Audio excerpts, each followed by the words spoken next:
Avez-vous déjà feuilleté un vieil album de famille et eu cette impression étrange que vos grands-parents, à 30 ans, paraissaient en avoir 50? Cheveux tirés, vêtements austères, regard sérieux. On se dit souvent, les gens d'avant avaient l'air plus vieux. Mais est-ce vraiment le cas? Était-ce une illusion? Ou la réalité? Aujourd'hui, on va découvrir ensemble pourquoi les gens d'autrefois semblaient plus âgés. Et surtout, ce qui a changé en un siècle. Commençons par un détail simple, les photos. Avant les années 1970, les appareils photo ne captaient pas la lumière comme aujourd'hui. Les clichés étaient sombres, granuleux, et accentuaient les rides et les ombres du visage. Les poses aussi étaient figées. À l'époque, il fallait rester immobile plusieurs secondes. Résultat, un visage crispé, sérieux, souvent perçu comme plus vieux. Et n'oublions pas que sourire sur une photo, c'était mal vu au XIXe siècle, ça manquait de dignité. Bref, notre mémoire visuelle nous trompe. Ce n'est pas que les gens étaient en plus vieux, c'est que les images les faisaient paraître plus vieux. Mais il n'y a pas que la photo. Autrefois, la vie était plus dure, plus physique.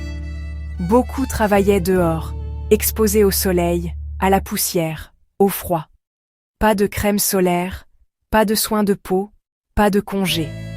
Le stress, la pauvreté, le tabac, la malnutrition, tout cela laissait des traces sur le visage. Les femmes, par exemple, avaient souvent plusieurs grossesses avant 30 ans, un vrai choc pour le corps. Et les hommes, eux, portèrent des vêtements formels, moustaches et chapeaux, qui donnaient un air plus adulte que nos jeans et baskets d'aujourd'hui. Aujourd'hui, on vit plus longtemps et en meilleure santé. Grâce à la médecine moderne, à une meilleure alimentation et à l'hygiène, notre corps vieillit moins vite. Les soins esthétiques, les dentifrices fluorés, les vitamines, la chirurgie ou même la simple crème hydratante jouent un rôle énorme. Les gens d'autrefois n'avaient pas tout ça. Une dent manquante, des rides précoces, des cicatrices restaient invisibles. En clair, on ne vieillit plus pareil, parce qu'on s'entretient mieux. Mais il y a aussi un facteur culturel, le style. Avant, à 25 ans, on s'habillait déjà comme un adulte. Les jeunes hommes portaient des costumes et cravates, les femmes robes longues et coiffures sages. Aujourd'hui, c'est presque l'inverse. On s'habille plus décontracté, on garde un look jeune plus longtemps. Et même à 40 ans, on adopte des styles que nos grands-parents auraient jugés enfantins.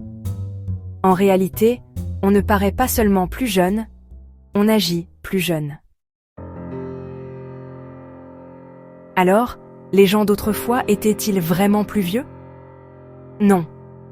Ils semblaient de plus vieux, à cause de la photo, du style, de la vie rude et du manque de soins. Aujourd'hui, nous avons adouci l'image du temps qui passe. Et peut-être que dans 50 ans, nos petits-enfants se diront la même chose en regardant nos photos. Waouh, il faisait plus vieux, quand même, à l'époque. Si cette vidéo t'a plu, abonne-toi et active la cloche. On continue ensemble à percer les mystères du temps.